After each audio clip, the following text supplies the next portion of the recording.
SBC Report. We now take you to the front gate of the White House in Washington, D.C.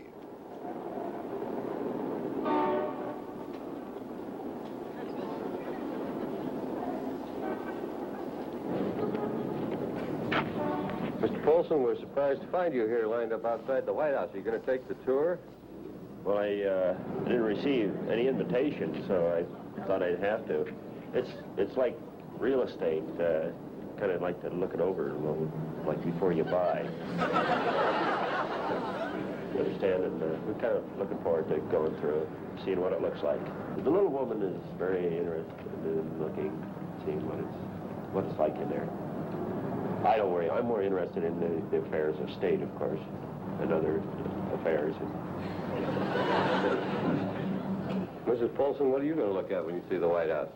Well, I'm taking a course in interior decorating, and I just wanted to see how I could apply it here at the White House. We're going to do the gold room over in Norwegian Modern. Pat Paulsen, the makings of a president. Could this humble man be the next chief executive of our country? And if so, America asks, how does Paulsen feel about making his home at the White House? Mr. Paulsen, now that you've toured the White House, what were your impressions? Yes, we enjoyed going through and looking at it. I sort of feel, though, that seen one White House, you've seen them all. Candidate Paulsen retraces the steps of the great men who came before him. You can't help but wonder if Lyndon Johnson got his start this way.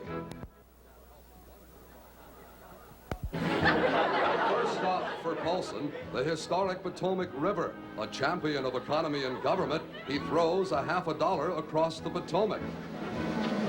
A mighty wind-up and no luck. A second try. And then another.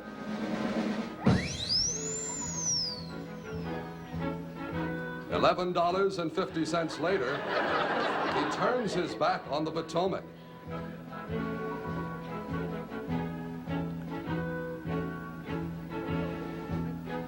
Pat pauses to reflect on his nation's future. One way, says Paulsen, there's only one way for America to go, sideways. Step by step, the man of the year retraces the path of history to the famous Lincoln Memorial, where he encounters the inevitable throng of indifferent admirers who respond with ardent apathy as he hands out his campaign buttons. Until a week ago, this young man was a Romney supporter. Now he's solidly in the Paulsen camp. Alone with his thoughts, Paulsen recalls the words of his idol Abraham Lincoln. The great emancipator looks down upon the candidate as though to say, here is a man for America. Yes, Pat Paulsen, that's something to think about. Is this the leader the United States has been calling for? Is this a man Congress could support? One distinguished lawmaker gives his reactions to our reporter. Senator Kennedy, I suppose you've heard that Pat Paulsen is running for the office of president.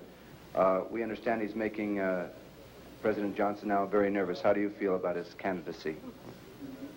Well, I think he's a very nice man, and I think that he's come forward and expressed himself on the issues, but I do think that he's looking at his campaign, watching carefully how he's moved. I think he has peaked a little early. Thank you, Senator. We ask other concerned citizens this question. What do you think of Pat Paulsen for president? Well, I take an automatic, violent reaction to it. Opposed. I think we have a fine First Lady in the White House as it is, and Pat Paulsen is a girl. The truth is, you see, I don't really know Pat Paulsen, because I've never seen the show, so I can't really say. What is your reaction to the announcement of the candidacy of Pat Paulsen for President of the United States? For President of the United States? Pat Paulsen? I think it's an upsetting and a ridiculous idea that he would run for president, if that's what you're saying. Though, the way things are, he'd probably be a good president. Pat Paulsen turns me on. To tell you the truth, I think the chances of Pat Paulsen, I would say Harold Stasson has a better chance than Pat Paulsen. So, I wanted to ask you, Pierre, if...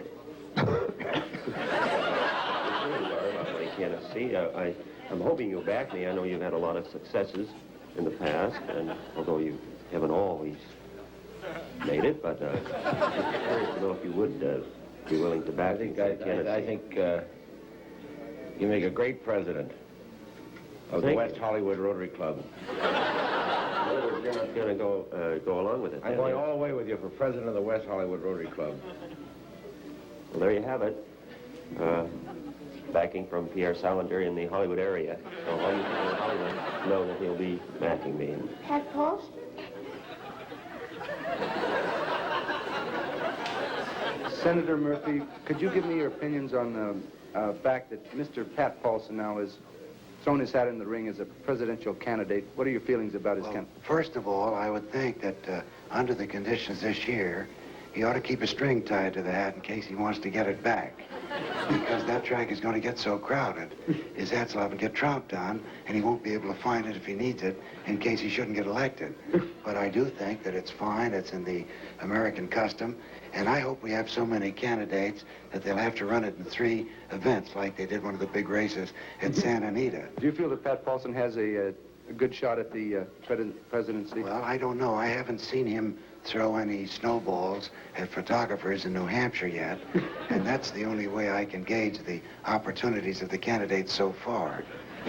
So that's all right. So far, I think that Senator McCarthy is ahead. He seems to have the best slider with a soft snowball. Thank you. Thank you, sir. And so Americans turn in increasing numbers to this man of the hour, this leader of his people, this humble savior of America's destiny. Pat Paulsen, man with his eye on the White House. Pat Paulsen for president.